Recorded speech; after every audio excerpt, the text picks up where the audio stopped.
Each of them tosses the coin 50 times, and the one who gets more heads wins. Both Tony and Anita have finished tossing the coin. Let's have a look at their scores. Anita gets 27 heads in her 50 throws, while Tony gets 22 heads. Clearly, Anita has won the game. Tony wants to try his luck with the game once again, so he decides to play the game again, but this time with 100 throws. With a score of 47 heads, Tony succeeds in winning this game. Is there a reason why Tony won this game? Was it that there was more chance of Tony winning the game? Well, this question makes us think whether the probability of Tony getting more heads than Anita while tossing the coin 100 times is high. Well, in both the games, both players, Anita and Tony, stand an equal chance of winning. So, whoever wins the game is purely a matter of chance. In other words, who out of Tony and Anita wins the game is uncertain. The theory of probability gives the numerical measure to the uncertainty associated with the happening or non-happening of an event. Let's see what the probability is of getting heads in the two games. Well, in the first game, Anita got 27 heads in her 50 throws, and in the second game, she got 45 heads out of her 100 throws. On the other hand, Tony got 22 and 47 heads out of this 50 and 100 throws, respectively. So in the first game, the probability of getting heads for Anita is 0.54, and the probability of getting heads for Tony is 0.44. While in the second game, the probability for Anita and Tony to get heads is 0.45 and 0.47, respectively. Note that these probabilities are based on actual data and are called experimental or empirical probabilities or just estimates. We can see that experimental probability of getting a head while tossing a coin is different in all the four situations. So, how do we standardize the experimental probability of getting a head while tossing a coin? To seek the answer to this question, in 18th century, mathematicians from all over the world carried out experiments of coin toss several thousand times. Prominent among these mathematicians are Comte de Buffon from France and J.E. Kerridge and Karl Pearson from Britain. Karl Pearson conducted an experiment where he tossed the coin 24,000 times and got 12,012 heads. This is in fact the maximum number of tosses done at that time. The experiments conducted by these mathematicians show that as the number of tosses increases, the experimental probability of getting a head is closer to 0.5. Now, suppose Tony and Anita are to play the tossing game again, but this time with 25,000 tosses. What is the probability of getting a head if the coin is tossed 25,000 times? Well, the number of tosses is large, so the probability must be 0.5. This intuitive way of finding probability is called theoretical probability. Let's learn how to compute theoretical probability of an event and compare it with experimental probability, which we already know how to calculate.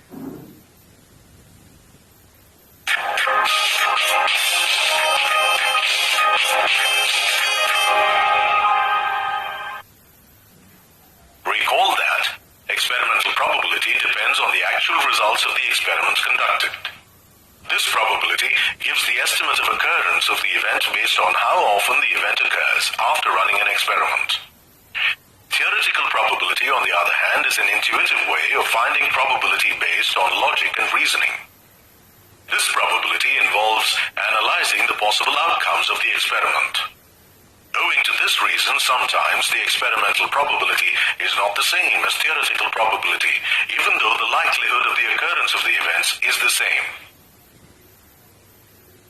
So, to sum up, we can say that theoretical probability predicts the likelihood of occurrence of an event without actually conducting the experiment. Before we define mathematically the theoretical probability of an event, let's first recall the various terms involved in defining probability. So, let's start with the term experiment. An experiment is a situation that involves chance and leads to results called outcomes. experiments are categorized as deterministic or random based on their outcomes. An experiment repeated under similar conditions may result in an outcome which is either unique or not unique, but is one of the several possible outcomes. The first type of outcome that results in a unique outcome is called a deterministic experiment. And the second type of outcome that results in one of the sets of possible outcomes is called a random experiment. For example, most experiments you conduct in your science lab, such as testing whether a particular chemical is an acid or a base, or conducting experiments to prove Ohm's law, are deterministic. However, if a coin is tossed, we can't say whether we will get a head or a tail, but we can say for sure that we will get any one of the two possible outcomes. So, tossing of a coin is a random experiment. Similarly, rolling a die, drawing a particular card from a deck of cards, and spinning a spinner to get a particular number are a few examples of random experiments. When a fair or unbiased coin is tossed, there are equal chances that it lands up with either a head or a tail. In other words, each outcome has the same possibility of showing up. Such outcomes are called equally likely outcomes. Another example of equally likely outcomes is getting a number on rolling a die. It is equally likely that you get any number between 1 to 6. Note that the outcomes of all random experiments are not equally likely. For example, in this spinner, the red color is more likely to show up. Note that an outcome or a collection of outcomes is called an event. Events having only one outcome are called elementary events.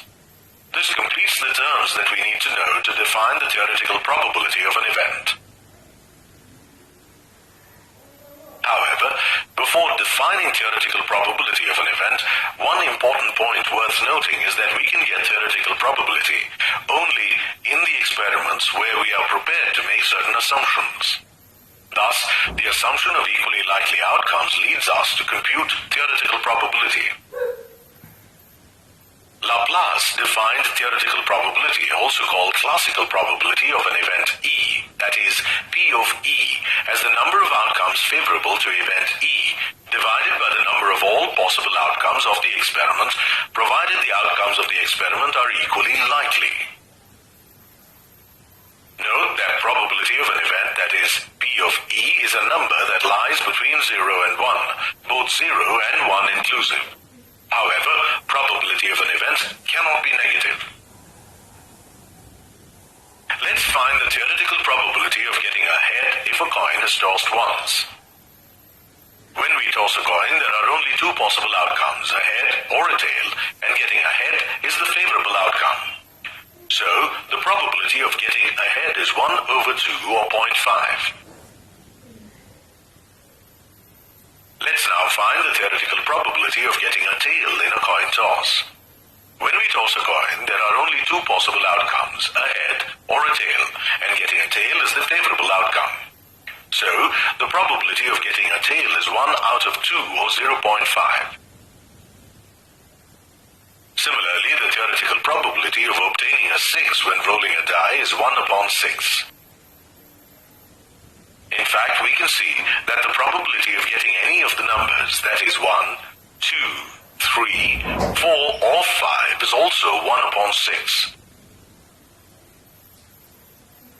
Note that in the experiment of coin toss, both the events, that is, getting a head or getting a tail, are elementary events.